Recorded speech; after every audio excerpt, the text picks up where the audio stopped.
Pernah nggak kamu bertanya, bagaimana bisa Bandung mempertahankan keindahan dan kebudayaannya di tengah pesatnya generasi muda? Kalau ngomongin gedung sate, nggak lepas dari arsitekturnya yang bergaya Eropa, di mana gedung ini berarsitektur campuran gaya Eropa dan juga Nusantara. Gedung sate sekarang bukan hanya menjadi pusat pemerintahan Jawa Barat, tapi juga menjadi salah satu simbol ikonik di Bandung. Dan juga gedung sate ini memiliki teknologi canggih dan di mana di dalamnya memaparkan arsitektur-arsitektur yang ada di Indonesia. Gedung sate bukan hanya menjadi pusat pemerintahan dan museum saja, tetapi menjadi taman di mana orang-orang bisa menikmati ketenangan dan kesejukan di gedung sate. Saya juga melihat beberapa orang yang berfoto wisuda dengan keluarganya.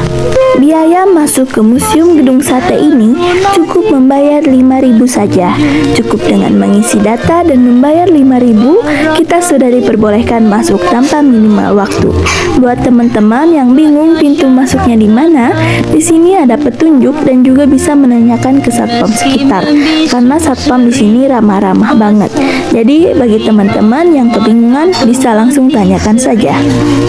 Setelah masuk, kita disuguhkan dengan sejarah awal pembangunan gedung sate sejak 27 Juli 1920 sampai dengan September 1924. Selain dari sejarah, kita juga bisa bermain dengan teknologi yang ada di dalamnya. Selain dari penulisan sejarah gedung sate juga menyimpan miniatur-miniatur bangunan gedung sate dan juga benda peninggalan zaman dulu.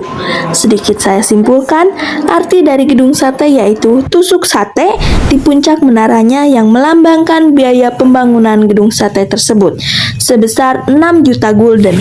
Bangunan ini dibangun pada 1920 hingga 1924 oleh arsitek J. Gerber sebagai bagian dari proyek pemindahan pusat pemerintah Hindia Belanda dan kini berfungsi sebagai kantor gubernur Jawa Barat.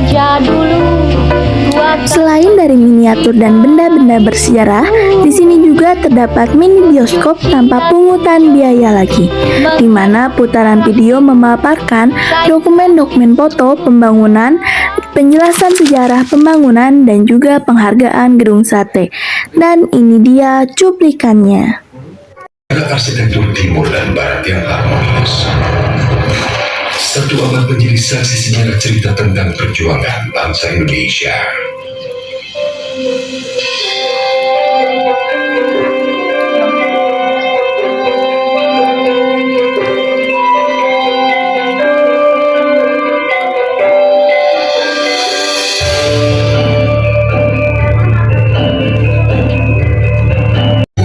Gedung sate mendapatkan pengakuan sebagai malakarya karena berhasil memadukan berbagai elemen nilai arsitek kebudayaan timur dan barat dengan serasi. Sejak diresmikan pada tahun 1930, gedung sate difungsikan sebagai kantor pusat Departemen Van Verkeer en Waterstaat dan Sentrale Bibliotheek. Departemen Van Verkeer en Waterstaat merupakan jabatan pemerintah Hindia Belanda yang berfungsi untuk mengelola sumber daya air dan manajemen lalu lintas kala itu. Setelah mengikuti kegiatan di museum atau ekstrakurikuler, dengan cara ini, budaya Sunda dan keindahan tidak hanya dikenal di kota sendiri, tetapi juga bisa dikenal di seluruh dunia.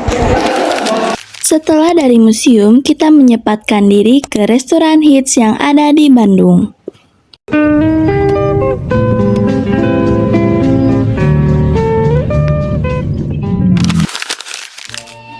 Dan ini dia kedai roti ibu saya yang berlokasi di Taman Sari. Kedai roti ibu saya menjual aneka roti, minuman, dan dessert. Selain dari makanan modern, kedai roti ibu saya juga menyediakan makanan khas Sunda yang digemari anak remaja, yaitu seblak.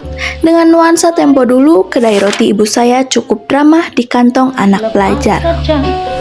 Dan disinilah rahasia terbesar Bandung. Generasi mudanya, kami tumbuh di era teknologi. Tapi bukan berarti kami melupakan budaya. Justru lewat seni, kami bisa memadukan keduanya. Melalui kegiatan seni di sekolah, kami belajar bahwa budaya itu bukan sesuatu yang kuno, tapi bagian dari jati diri yang bisa dibawa ke masa depan.